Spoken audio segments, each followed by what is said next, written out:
This is the original footage and the actual footage from the DVR before the DVR overwrites it and destroys it when it runs out of room from the actual alleged investigation by the animal control officer simply coming to my house to check on the welfare of my pets after I explained to her that I had a bankruptcy and all that piles of paperwork and junk that you see in the living room and the kitchen is all the piles of paperwork going through from the bankruptcy that went back 7 years, covered 3 businesses. I explained to her the business that was associated with it was gone. It no longer existed. All they had left was the pets, as listed as my personal property by in the case of the bankruptcy court. You see, after she enters, she even comes up the stairs to see where I'm taking care of babies and soaking them, little baby lizards. She sees that the room is fine, and if there's no violations of any abuse towards animals. I take care of abused animals. I don't abuse them myself because I'm an animal rescuer. And she was acting friendly and she was acting nice. She didn't act like suspicious or anything else like I should be worried about her.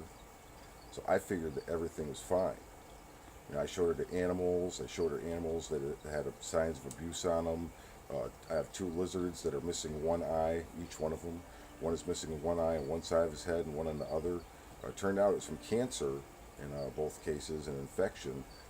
After I went to the veterinarian's office, but that's just an example. I have all sorts of animals that are missing limbs and etc.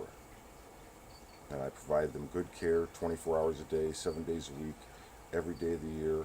I make sure they're taken care of before I have to go out and do anything. She turned around and used her visit and went to the town and told the town that I converted a condominium into a showroom or a store, and I was selling pets out of there, and nobody actually lived there. And as you can quite see, that this is the actual house where somebody lives. This is not a storeroom or a store, or a showroom or a store.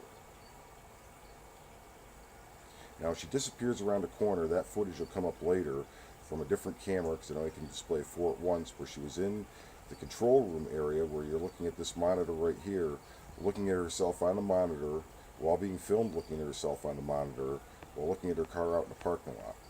Because even though there's signs on the outside of the building that say warning of video surveillance, I wouldn't want them to turn around and say, oh, well, she didn't know she was on video surveillance. She had no way of knowing. Well, obviously she does, since I have footage of her looking at the same monitor you're looking at here on camera, looking at herself in the monitor. So I'm worried with this footage, since it contradicts the footage she made, which is of some kind of a store and all of my pets in there, and then when turned around and told the city council members that this here could be my demise. Because they don't like, people don't like it when you have evidence that they've created, fictitious evidence. She went and manufactured evidence, and I have proof of that. And right there, where she comes back upstairs, I'm showing her my log book for the pets, where I keep all my care of them written down, everything I do every day for all the different pets, if they're on medication, to make sure I don't forget to give anybody medication and all that kind of stuff. So she knows I'm doing every procedure as it should be done, and I'm following vet's orders. And she knows who the vet is I'm dealing with. She says she knows the people at the Turtle Rescue League I work with. She knows people at the New England Herpetological Society I work with. She knows all the same people I do. Tom up at the Predatory Bird Rescue from when I went out 2 o'clock in the morning in a blizzard and rescued an owl. She knows about him too. All the same people. And she's acting friendly. She's not acting suspicious. She's not telling me there's any problems.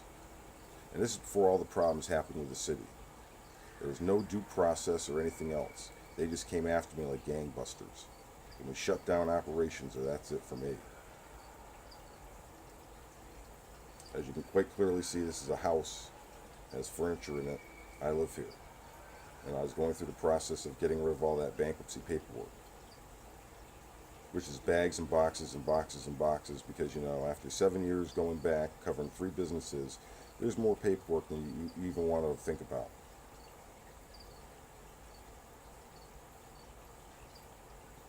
She even has me follow her out to her car to give me a business card to tell me that if I ever have problems in the future or need anything or anything at all, I can give her a call, because I'm a good guy and I help pets. And this is before she goes to the city council and tells them I'm running an illegal pet store or some damn thing, which is what the building inspector told me. He called me up mad as hell, sent my parents and I threatening letters, accusing me of violating some code about running an illegal business, even though I function as a pet health connector and a rescue center.